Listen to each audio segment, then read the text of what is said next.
My name's Becca Ahrens-Nicklas, and I'm a metabolic pediatrician and researcher at the Children's Hospital of Philadelphia. The big event that happened this year for us was that we were successfully able to develop the first personalized gene editing therapy for a baby that was under our care at CHOP with a rare disorder called CPS1 deficiency. Babies with rare genetic disorders, rare metabolic diseases that I care for, often could become very sick in the first few days of life. So it's really important that we get an answer for their families about what's going on and what's causing their disease. So Baby Eagle was launched a couple of years ago now in order to be able to do what's called rapid genome sequencing on babies who are sick at CHOP. The idea is you actually spell check the genes of the sick baby in order to figure out exactly what is causing their symptoms or their disease.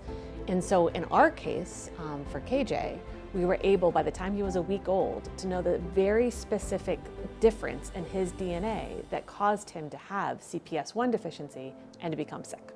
So we've been practicing for several years now, trying to understand how we could go from that moment of diagnosis, in this case because of Baby Eagle, to a point where we actually figure out a way of fixing the one spelling change causing a patient's disease. And we had practiced in the lab for several years and had gotten to a point that when KJ was born, we felt that we were ready to try to actually come up with a way of correcting his specific DNA change that caused his disease.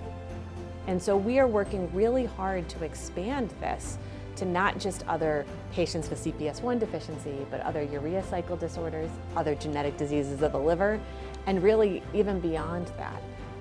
And so we hope that one day this can be sort of the first of many attempts to try to provide a personalized targeted therapy for an individual sick baby.